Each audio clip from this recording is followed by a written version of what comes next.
In May 1939, the crew of the submarine USS Squalus was struck by disaster deep below the surface of the Atlantic Ocean.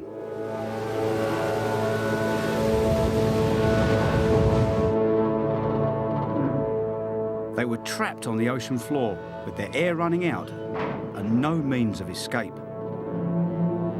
The latest victims of what the US Navy dubbed the coffin service.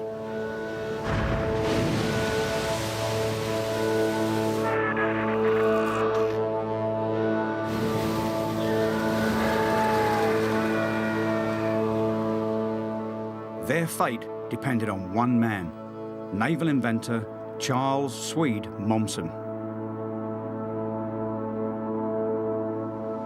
Momsen's attempt to rescue the men of the Squalus would become one of the most celebrated rescue missions in maritime history. It kick-started a whole new era of underwater technology and revolutionised our understanding of what can be achieved in the dangerous and alien world deep beneath the waves.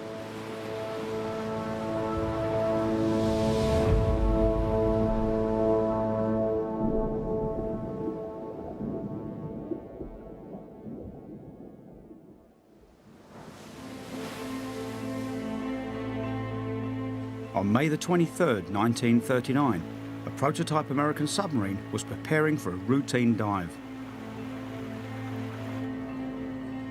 The exercise was taking place 25 kilometres off New Hampshire on the east coast of America. Get ready for diving, crew? Aye, sir. This was the USS Squalus's 19th test dive, a timed crash dive for use in emergencies.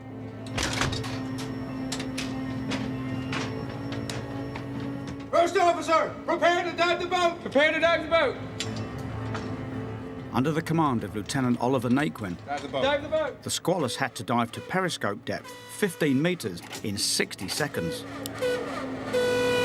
Mark, that's 1, 2, and 3. Okay. A series of levers closed the valves that fed air to the diesel engines. Green signalled that the sub was watertight. At 7:40 a.m, the dive began.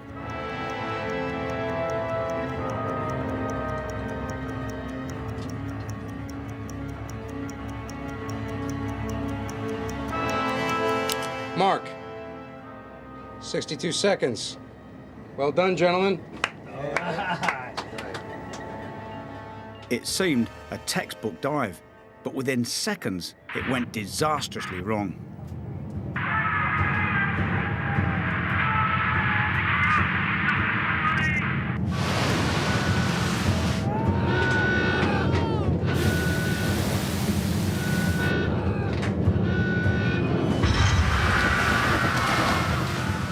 Unbelievably, water was pouring through the main induction valves in the rear of the sub.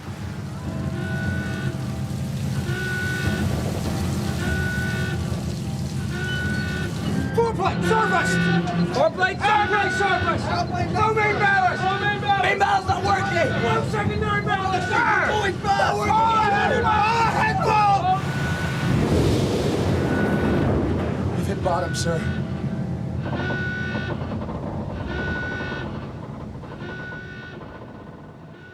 Somehow, despite the all clear on the control panel, a valve was open and hundreds of tons of water were pouring in the sub. They lost control of her. She went down to the bottom. Now, I'm a professional diver, and I know what it's like when things go wrong, but I've benefited from immediate backup. These men were on their own. What was going to happen to them? Bearing in mind that in the previous 20 years worldwide, 22 subs have been lost, along with the lives of over 1,000 men.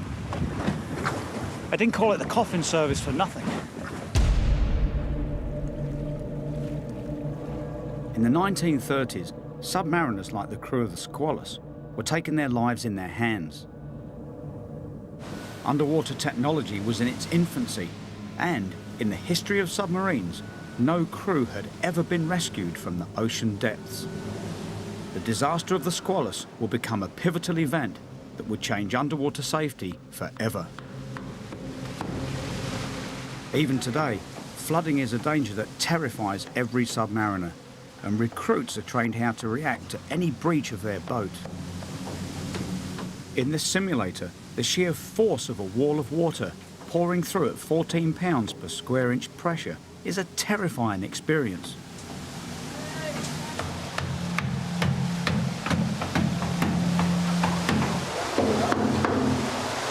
This is really hard work, but because I knew it was going to happen, those men on the Squalus, it would have just been a sudden, tremendous shock. Freezing cold water under high pressure. You see, we're here at the surface. Even at periscope depth, it's twice what the pressure would is at the surface. The water would have just come pouring in under ever-increasing pressure. It wasn't long, despite their best efforts, before the men in the rear of the sub were completely overwhelmed. Within a few minutes, water was flooding from the rear to the front of the sub. As men struggled desperately forwards, the crew who'd already made it into the control room faced an agonising decision.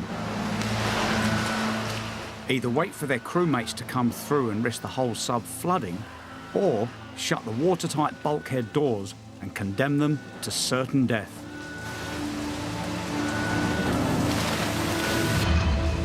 They were ordered to seal the control room.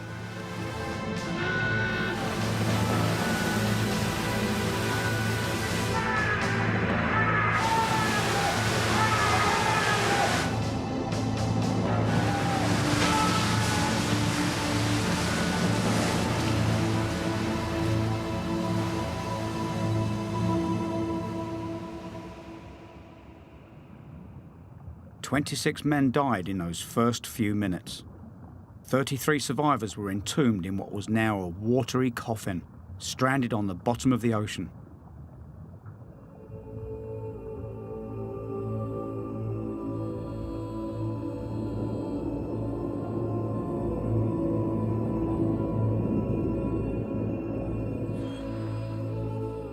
"89-year-old Carl Bryson is the last living survivor from the Squalus. Carl joined the Navy as a teenager in 1936. By the summer of 1939, he was a 22-year-old machinist mate, serving aboard his second sub. He was in the forward battery when the Squalus went down.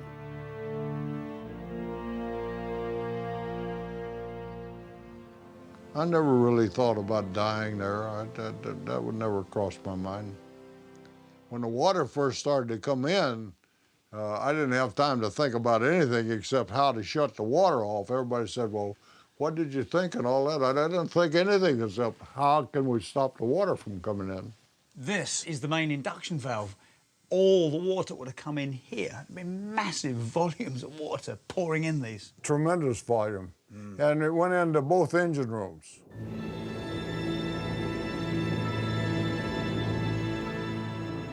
The crew in the forward section of the Squalus had survived the initial flooding. But now they were trapped, with only enough air to survive for 48 hours. And a new danger was already upon them. Water was seeping into the forward battery compartment, threatening to short-circuit the huge batteries that powered the sub's electric motors. This is a forward battery, of course. This is a battery hatch. Luke opened the hatch, and the bitumastic was bubbling, and the caps on the batteries were coming out, and so the battery was overheating. We were pulling several thousand amps.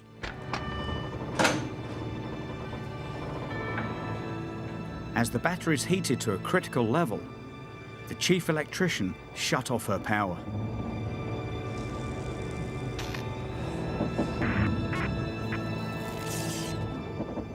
Another 30 seconds probably, and we would have had a battery explosion.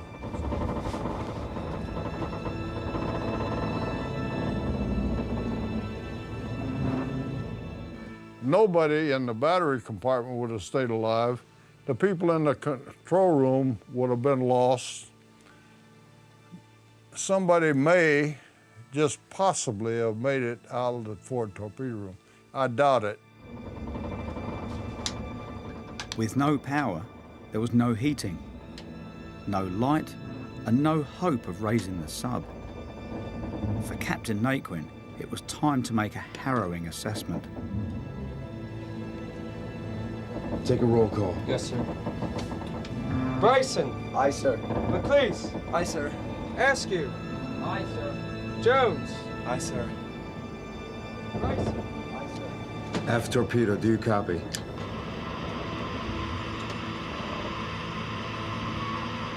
F torpedo, do you copy?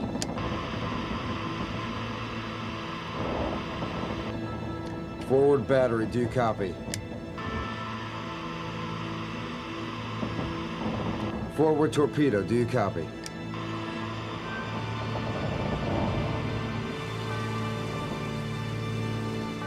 With almost half her crew dead, a dwindling air supply, no power, and no way of reaching the surface, this was a submariner's worst nightmare.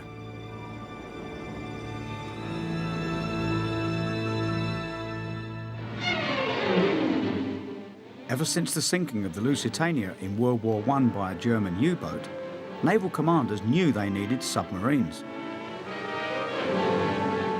But the early models produced on both sides of the Atlantic, some of which were even powered by steam, were often a greater danger to their own crews than enemy shipping. They were steel death traps. Submarine design had moved on by the 30s, but despite the image portrayed in recruitment films, service underwater was still cramped, noisy, and highly dangerous. The men who served in them had a reputation as mavericks, kind of naval pirates. It's said the admirals of the day saw these crews as expendable. But despite the dangers, there was pressing reasons why young Americans of the 1930s signed up for the coffin service. Millions of Americans, men, women, and children, wait in the cold, on bread lines, in soup kitchens. The Great Depression of 1929 threw America into turmoil. By 1932, the economy had virtually collapsed. Private construction virtually ceases. Mills and factories shut down. Railroads come to a virtual standstill. There were 15 million unemployed, and the wealth of the average American had dropped to the level of 25 years earlier. The ranks of the unemployed are to soar. But the submarine service provided an escape from the hunger and uncertainty of the times. Depositors now in greatest need. While the rest of the US was gripped by poverty and unemployment, young sailors were guaranteed roofs over their heads, 3 square meals a day, and a weekly pay packet. Here's one place where mess call means all hands on deck to stow cargo, and there's plenty of room in the hold for seconds. After this man stows his gear in his new locker, he hangs up a picture of his old school teacher and makes himself at home in the comfortable barrack accommodations. Submariners also got an added bonus, an extra $25 or $30 a month in their pay. It's called submarine pay. But this extra cash was actually danger money. The submarine service was still the riskiest branch of the Navy.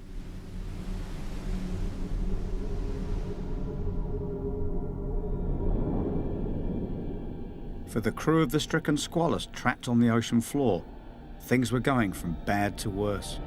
Shut it down! Chlorine gas, get out of here! In the forward battery of the sub, seawater was reacting with acid to produce poisonous chlorine gas, which was beginning to spread.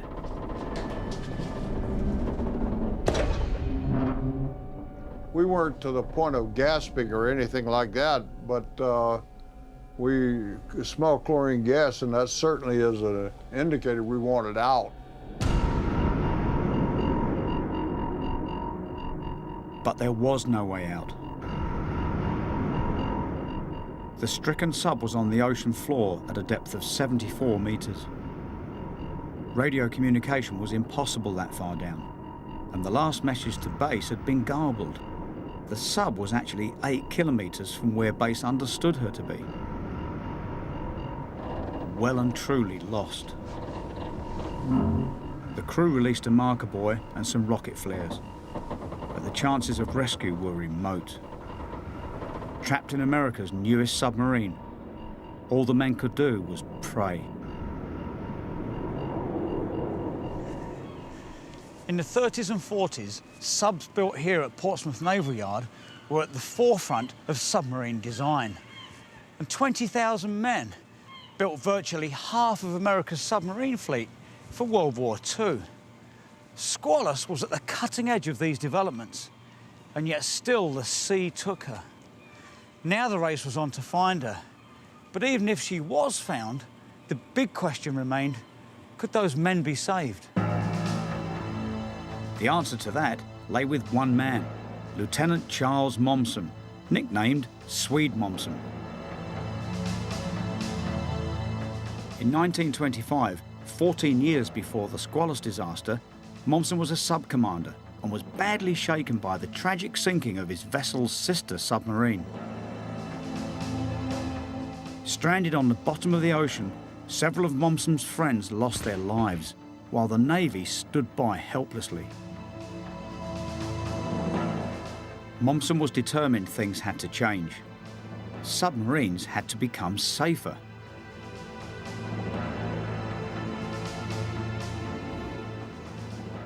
Helen Hart Momsen is Charles Momsen's granddaughter. Swede Momsen is her hero, and she knows his story inside out. He had lost friends, people he went to the Naval Academy with, had been lost in submarine disasters, people that he actually knew.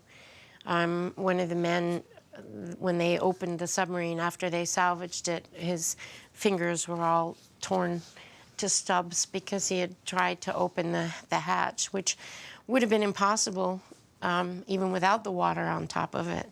And I guess people just do terrible things in their final hours, and he was just overwhelmed because at first he thought, well, it wouldn't be so bad. They probably just went to sleep. They probably just died a simple death. But then when they opened the hatch and he realized the agony they had gone through, he said, it can't be this way. It just can't be this way. The year after the S-51 went down, Momsen submitted plans to the Navy's Bureau of Construction for a device that could rescue trapped submariners. Over a year later, he discovered that they hadn't even been opened. He conceived of the notion of the bell, the rescue chamber, and they just ignored him. It's always difficult to try and prove a point or make your way when you're going against the stream or when you're going against the brass. And of course, back in those days, the Navy was more or less run by what they called surface admirals. They had all served on surface vessels, and they weren't really sympathetic with the submarine service. They saw it as a bunch of mavericks, and here my grandfather was the biggest maverick of all. Momsen lobbied the Bureau to take his ideas on board, but again and again he was turned down. Then in 1927, another sub, the S-4, was lost with all hands. Determined not to be thwarted by Navy bureaucracy a second time, Momsen began developing rescue ideas without the knowledge of his commanding officers. 15 years before Cousteau invented the aqualung, Momsen set to work on something small-scale that he could design and test himself. A remarkable breathing device that gave submariners a chance of reaching the surface from 100 meters down.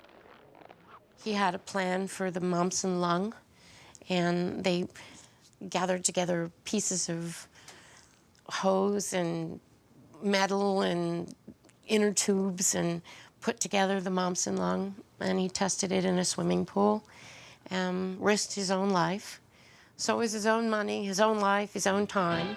The lung resembles and works in rough principle like a gas mask. Air exhaled into the device passes through soda lime, which removes the waste carbon dioxide and replaces it with fresh oxygen. When each student has mastered the use of the lung, he is then ready for the first attempt at underwater breathing. The preliminary ascent is made from a very shallow level. Crikey, it looks like a hot water bottle. Doesn't it? It does. It does. Okay, and how does it work? I met a man who actually was saved with this from the Tang. This one? Yeah, out in the Formosa Straits. Oh, wow, I better be careful with this. He ascended from the submarine with this, And this is what goes on in your mouth. Right, so I recognise that. That looks like a modern-day Right. regulator mouthpiece. I'm holding that up. Ugh. Charging their lungs with oxygen, the men pass up through the escape hatch one at a time, holding securely to the marker line and taking particular care to pause at the designated intervals for decompression. The Momsen lung was the first truly successful underwater breathing device for a submariner. Filled with pure oxygen that recycled during breathing, it didn't allow you to stay underwater for long, but it could save the life of a stranded sailor. This man has safely reached the surface from a depth of 100 feet. Wow, you've got the same water, the same pressure as is on me. The water's pushing on here, so equal pressure. Right. Wow, fantastic. I mean, it just seems incredibly simple, Yeah, it does. doesn't it? I mean, there's no diving gear, no diving suit. No. Oh, get that escape hatch pressure equalised. Mm-hmm. Open it, put this in, goggles on, make a run for it. Right. Wow. At the submarine base in Pearl Harbor, This time, the top brass couldn't ignore Momsen, and begrudgingly, they came round to his idea. under the supervision of Admiral Momsen, inventor of the famous Momsen lung, the future submariners are ready for the 100-foot tower, which holds... The Navy adopted the Momsen lung as it became known. Thousands were ordered to equip every sub in the fleet. To bring up a picture record. Floyd Matthews worked with Momsen, training submariners to use the lung. He's now 103. That's 100 feet, you know. We have 3 different positions, of course. The bottom, that's 100 feet, and one at 18 feet and one at 50. You see, we had to gradually work them up to 100 feet. You could do 100 foot, no problem. Oh, yeah. Yeah, I could jump overboard and go right on the bottom. Great. Yeah. You exhale and you just keep on going down. Or you run out, you better go down. Have something to breathe when you get there, though. You're empty. Yeah. So what's your memories of Momsen? He was an innovator, you know. The man was just nothing less than a genius. And he could do anything just about, yeah.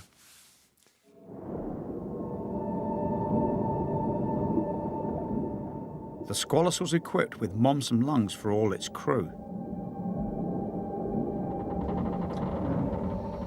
The men had been trained how to use them, but Captain Naquin was deeply concerned.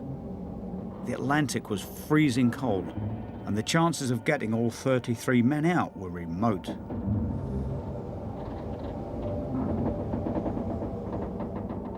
We had planned an escape using a Momsen lung. We had the grease, we had the lungs, and the water was cold, of course, and we were going to grease down, and the captain had selected Greek Medeiros to be the first man out to let the buoy up with a line on it because we had to have a line to go up to keep us from shooting up the surface. We could have gotten, the first group could have gotten out of the boat, no question, but whether you could keep going or not, that was questionable. Anyhow, we had used up a lot of oxygen, and the old man decided that it was safer to wait than it was to try and escape, so he decided to wait.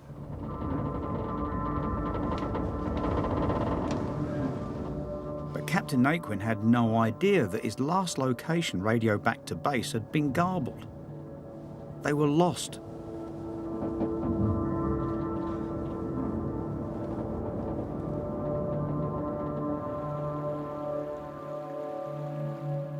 With the Squalus now out of radio contact for several hours, a second submarine from the Portsmouth Navy Yard had been sent to a last reported position. Not realising it was looking in the wrong place.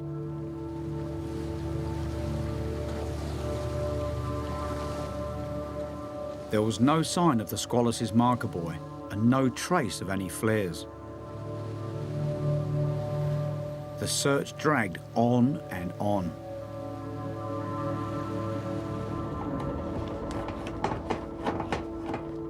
In the sub below, cold and hunger were taking hold.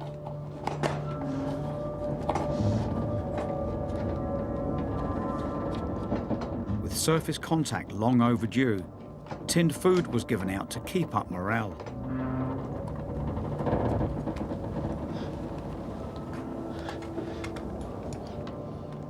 Pineapples seemed to be a favourite.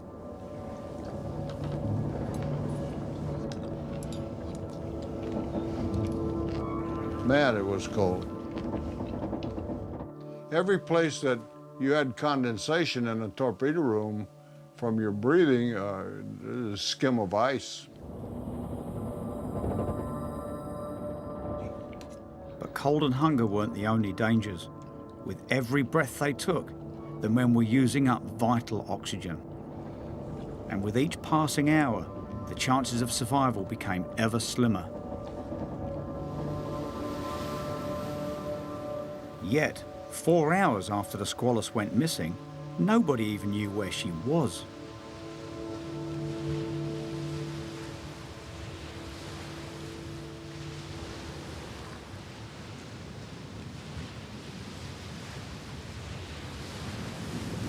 Off the coast of New Hampshire, Squalus's sister ship, the Sculpin, was desperately searching for the downed sub.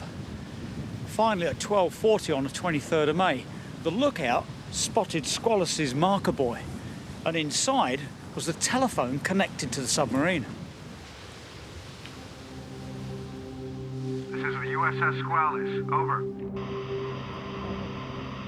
This is the USS Squalus. Is there anybody up there? Over. This is the USS Sculpin. Are you receiving? Over. Yes. Hello? This is the USS Squalus. Just as Captain Naquin said a few words, a big swell came up and broke the cable. Communication was lost with the submarine, but the men on the top did know that some of those men were alive. They could do nothing to help them, and the whole world was watching. May 23rd, 1939. The submarine Squalus lies on the ocean bottom off Portsmouth, New Hampshire. 59 men are trapped inside. As a fleet assembled above the Squalus, the world knew there were survivors below. Papers rushed to print the story. The plight of the crew became front-page news. The pressure was on to do something for the men. But so far, no crew had ever been rescued from a sunken sub. It was simply too difficult a challenge. For wives and families waiting in the town of Portsmouth, it was an agonizing time.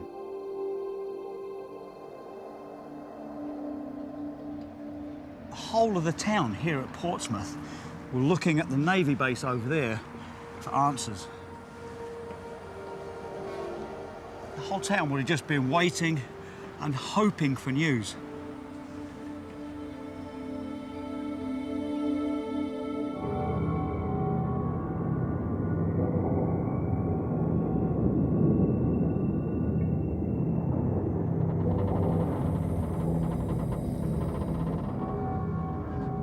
In the sub itself, the precious air was becoming fouler by the minute. Each time the men breathed out, oxygen was being replaced with poisonous carbon dioxide, which had to be mopped up with soda lime.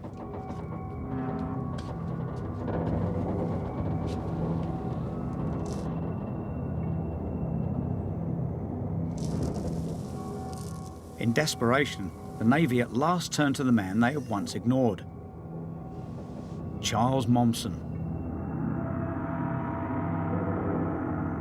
Still unrelenting in his drive to improve safety, he was quietly tucked away in research and development. Following his success with the lung, Momsen had dusted off his plans for the rescue chamber, which had originally been scorned by the top brass.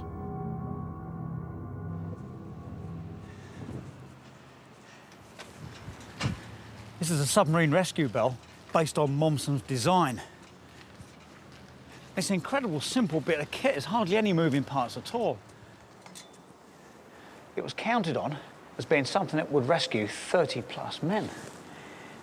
And yet it was just completely unproven. I'm looking in here, just countless gauges and valves in here. Some of them are to control buoyancy, some to control winches.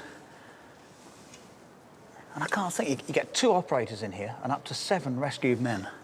There's absolutely no room whatsoever.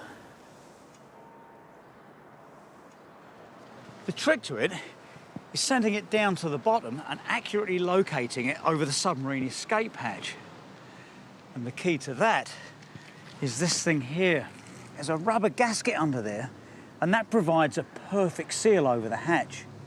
When this reaches the submarine, the water's blown out of it, and the water pressure itself, which at the Squalus depth was about 120 pounds per square inch, pushes this on to the submarine and squeezes it in place.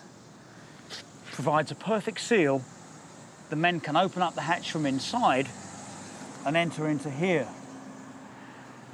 The problem, though, is if this isn't sat absolutely level, you get an imperfect seal, the whole of the sea can just rush in.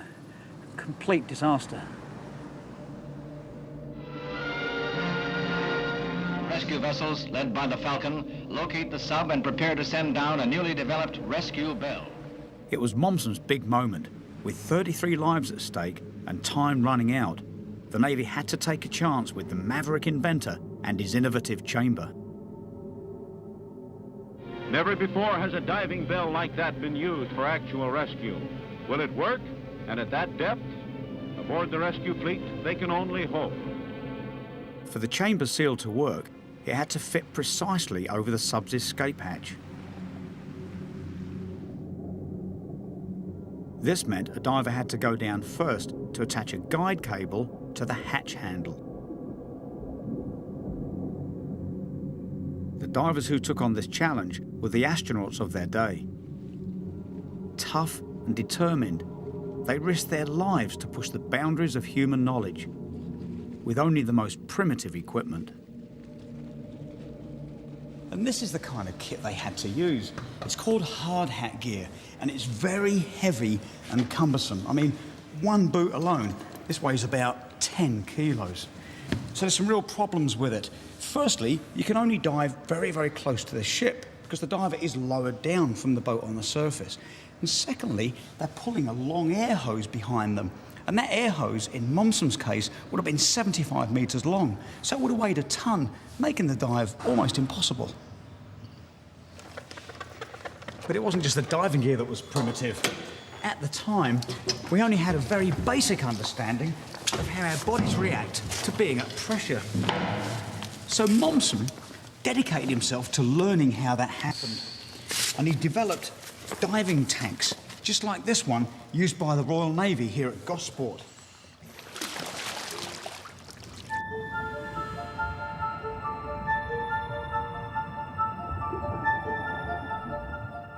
What Momsen and his team were beginning to discover was that as a diver descends, water pressure squeezes nitrogen from the air being breathed into a diver's bloodstream and body tissues.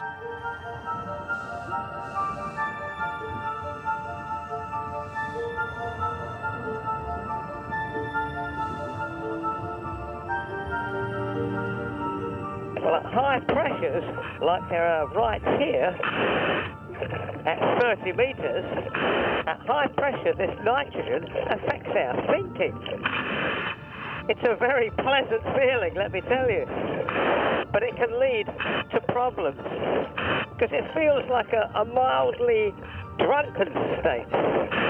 And it means that as pleasant as it feels to me, and I've had it, and I guess I must be experiencing it right now, it means that on a deep work dive, it could lead to fatal mistakes.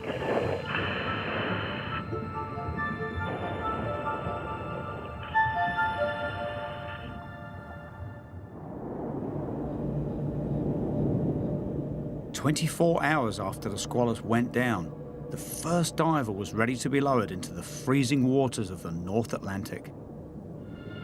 Deep in the sea there, 33 men are alive, in danger of dying for lack of air.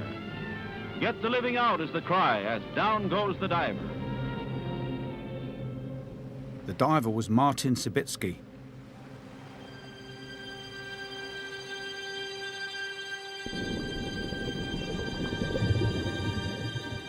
His task was crucial to the rescue. He had to fasten the cable which would guide the bell down to the sub's escape hatch.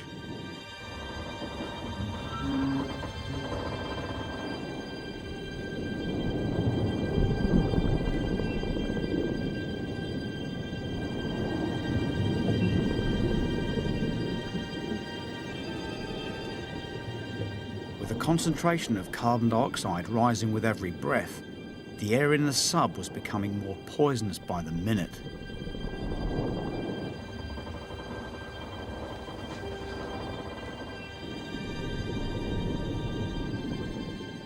Sibitsky had to succeed, and quickly. On this mission, there was no room for error.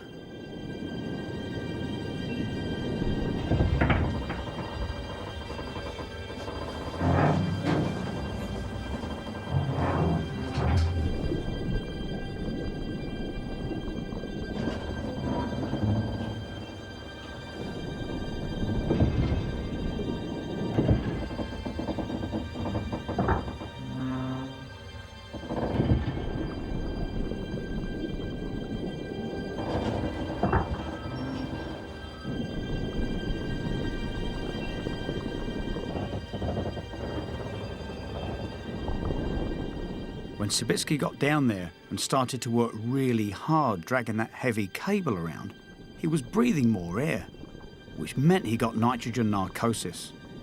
He became physically fatigued and very confused, almost drunk. The rescue was on the verge of collapse. When back on deck, Momsen stepped in. Momsen knew exactly what Sibitsky was going through, so he talked him through it, step by careful step.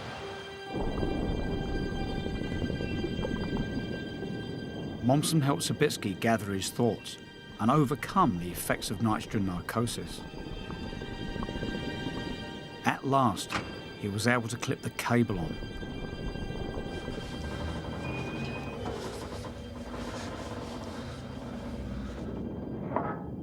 The first stage of the operation was complete, but the hardest part was still to come. Now it was time for Momsen's chamber to be put to the test. The crew of the rescue chamber climb in for their risky adventure.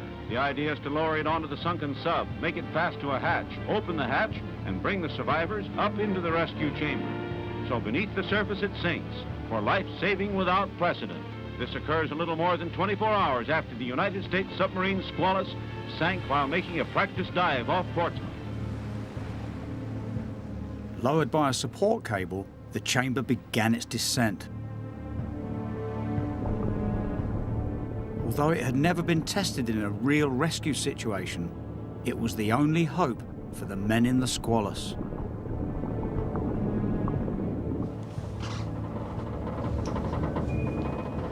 But would it work? Would the seal hold?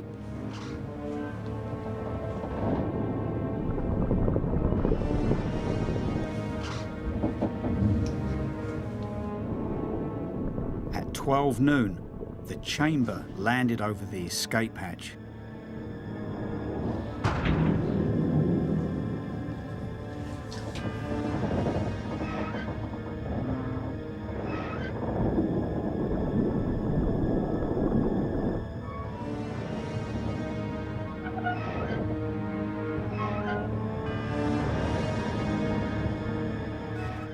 The seal held.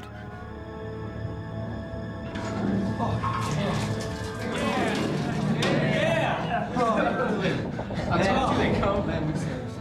30 hours after the Squalus first hit the bottom, the unbelievable had happened. A rescue mission had reached the submarine.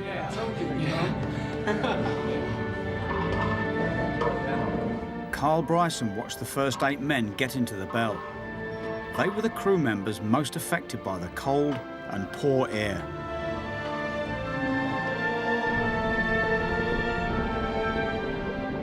It was essential to get the weakest to the surface first.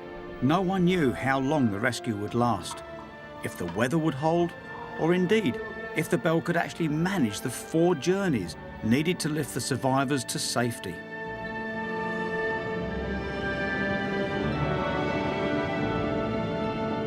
Under Momsen's orders, the bell was raised, carrying the first survivors.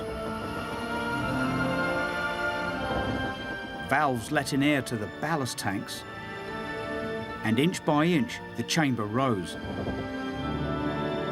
guided by the cable to the ship above.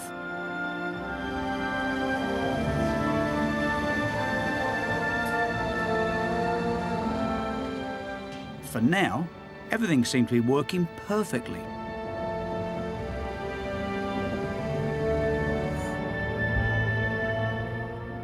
At last, the bell made it to the surface.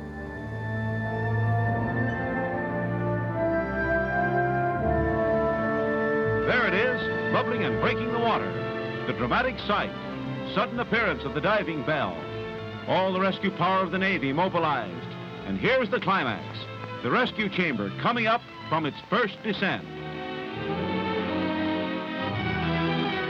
Hoisted up. What's in it? There are anxious wives and families waiting tensely. Open it up, and then out they climb. Survivors. The first one, so weak he has to be helped after being entombed for 24 hours at the bottom of the sea. One after another, 7 in all are brought up in this first trip of the rescue chamber. It was a historic moment. For the first time ever, men had been rescued from a submarine on the seafloor. And in that instant, everything Momsen had worked for was validated. But it was far from over. There were still 25 men to be brought up. The sub was freezing, and the air was getting fouler by the minute. There was no time to waste. The next 2 dives went without a hitch, with 18 more men being brought up safely to the surface. The chamber was sent back down to the Squalus for the final time, a little before 8 p.m. For Carl Bryson and the last few survivors, struggling against rising carbon dioxide and the constant threat of chlorine gas, it seemed to be the end of their ordeal. So we were all up there and waiting. Seemed like it took hours. Man, it was cold. And the air was horrible, and it was getting worse all the time.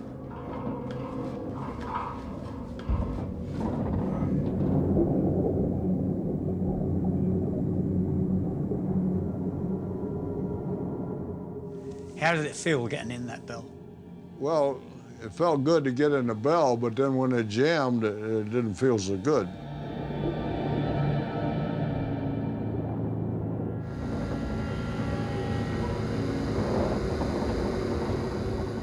The bell had only risen about 10 meters when it stuck fast.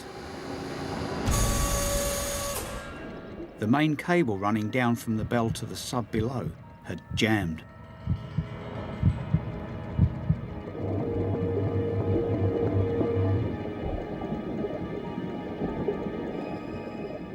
Diver Walter Squire was sent down into the water to free the stuck cable.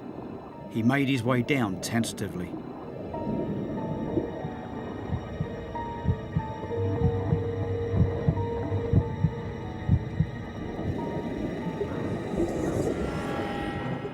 Squire fumbled around for the cable a few meters below the bell. He tried to free it, but it wouldn't budge. So on Momsen's orders, he cut it.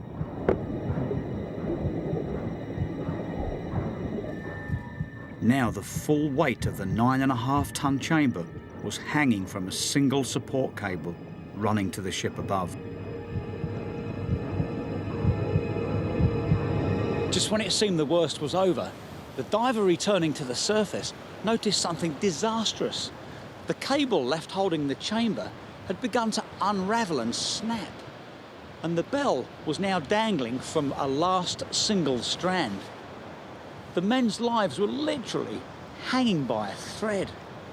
Afraid that this last strand would break, Momsen had to order the chamber gently lowered back down to the seabed.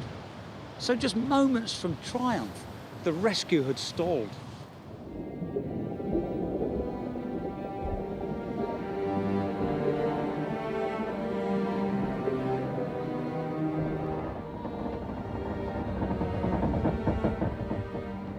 Momsen had them drop us back down in the mud. We were up 100 to 150 foot level then.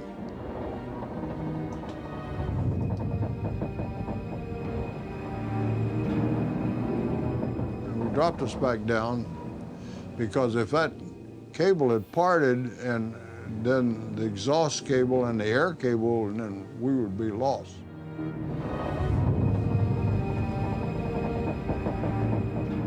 With the last of the survivors trapped inside the Bell, Momsen came up with an all-or-nothing plan.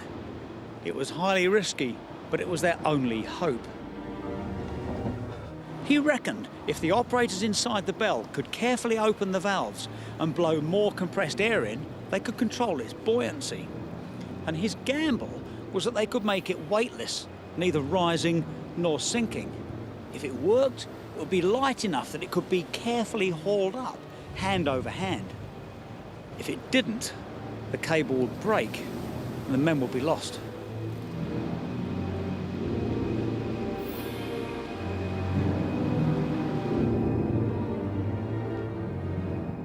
He told McDonald to blow for 10 seconds, you know. So McDonald would blow the lower compartment.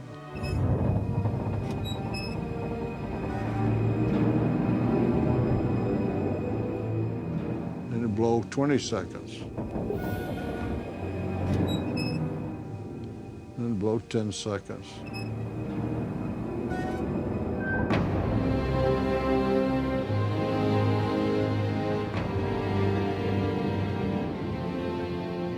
Finally, they pulled us clear of the mud, and they had all these people up on the deck pulling this thing by hand, and we got up to about 150 feet, and we went right to the surface like that.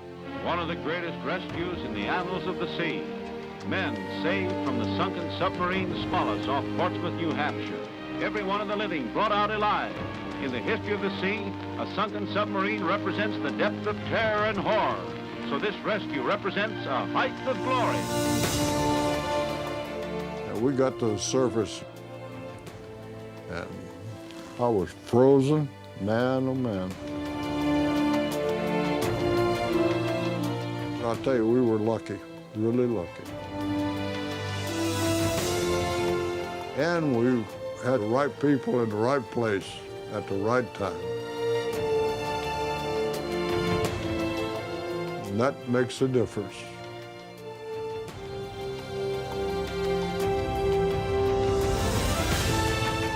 Momsen had done it. He'd saved the lives of 33 men. The rescue of the crew from the Squalus showed for the first time that something really could be done for men trapped on the ocean floor. It was a pivotal moment in the history of undersea exploration. The Squalus rescue, carried out under the glare of the world's press, had put submarine safety firmly on the agenda. And within 6 months of the Squalus sinking, the US Navy had offered the diving bell plans to 13 other countries in a bid to make submarines safe around the world.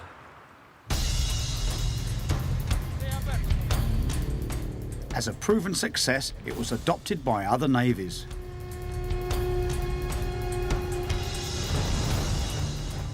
And even today, a version of the rescue chamber is still in use. It's called the McCann Chamber, named after Momsen's successor in the development program.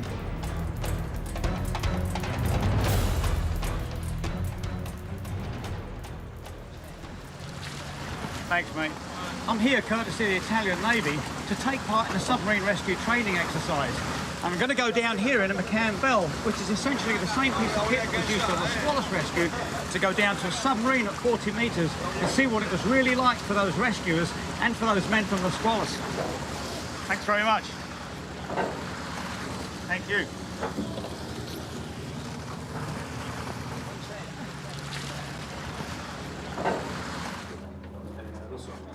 Now we change program. Yeah. Hey, we're free. Okay. So, very good. Pressure will be. USS da McCain, portello chiuso.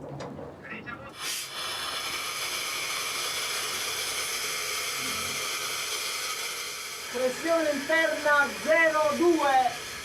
So I can feel the pressure increasing now. Yeah. And that's because the water is coming in the lower part of the bell and squeezing all the air into this part of the chamber. Right. Yeah. The bell is noisy, it looks primitive, the air pressure varies wildly as you go up and down, but it works. The Italians see it almost as an elevator that can run back and forth from the surface to the seabed.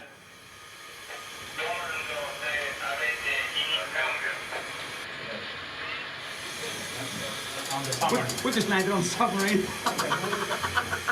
Your Excellency King.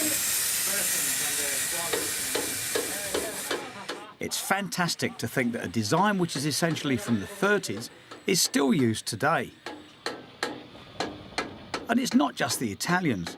The Turks, Indians and the US still use essentially the same design as Momsen's original bell that triumphed in the Squalus rescue. This is really surreal, actually, because there's a submarine. I mean, that's the top of the submarine. We're 40 metres in the bottom of the sea. Scopire aperto. Sì, vediamo. Oh, la Raggi. Listen.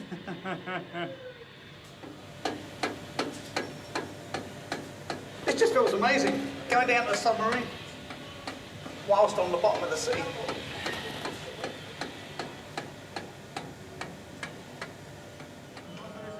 Oh, wow. Hey, thanks for this, guys. On your submarine. Okay, thanks very much. I present my commander. Well, thank you. Yeah. Good Italian espresso coffee served at 40 metres on the bottom of the Med. I'm going to remember this next time I'm diving on scuba and I'm at 40 metres and freezing. Dry, good coffee, fantastic company. Here we go.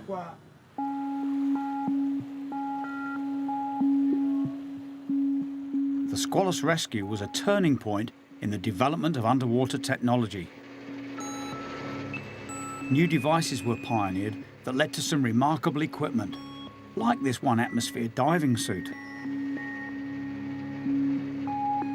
In one of these, a diver can work hundreds of metres down on the ocean floor, allowing the construction and maintenance of many of today's most ambitious engineering projects, like North Sea oil platforms and the undersea pipelines leading from them, which run hundreds of miles along the ocean floor.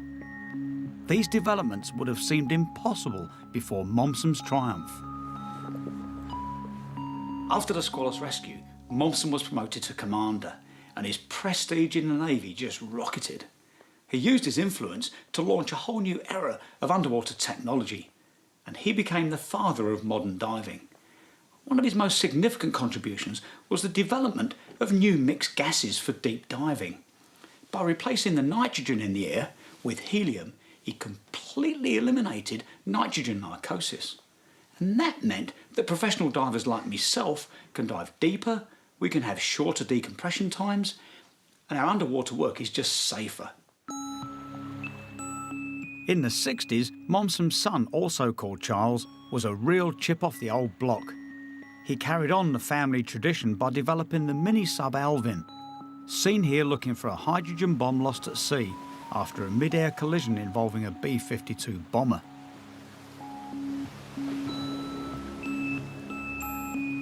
Since Alvin was first designed, mini-subs have become lighter and more manoeuvrable, with ever more specialised functions.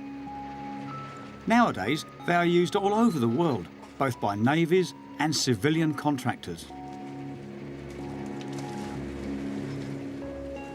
As well as submarine rescue and training, they are used for things like investigating wrecks, searching for lost aircraft, inspecting marine structures, and even filming the secret habits of deep-sea creatures. And one man's vision of what was possible beneath the sea helped pave the way for technology like this. Momsen was a true pioneer. He revealed to the world that hugely complex diving operations can take place deep below the surface. The rescue of the Squalus gave people confidence as they dived ever deeper into this alien world. Momsen gave hope. So should things go wrong down here in the abyss, we know that help can be on its way. After a lifetime dedicated to the safety of men at sea, Momsen died in 1967. In 2004, the Navy paid him its highest honour and named a destroyer after him.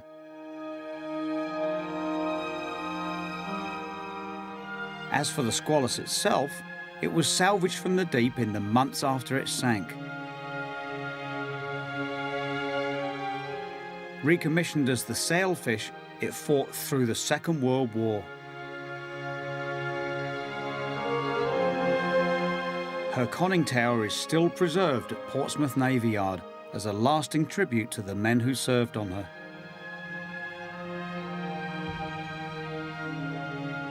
How does it feel to be on here now, Carl? Well, brings back a lot of memories. I lost some very close friends on this boat.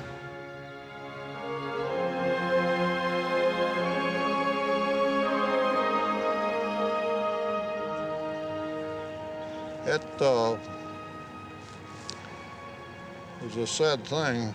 It was a heavy price to pay. Do you think it gave you a unique perspective on life itself? Oh yes, Well, as I say, I was always lucky. I was lucky since then. I was very lucky. I married a wonderful woman, and I got 3 wonderful children and 6 wonderful grandchildren. Can't get much luckier than that. If Swede Momsen was here today, what would you say to him? Thank you, Swede. You betcha. I couldn't emphasize my gratitude enough, believe me. I have a medication that I take in my room, and I have a picture of Swede about so big up on my bulkhead. And when I take the medication, I always say, "Thank you, God, and thank you, Swede."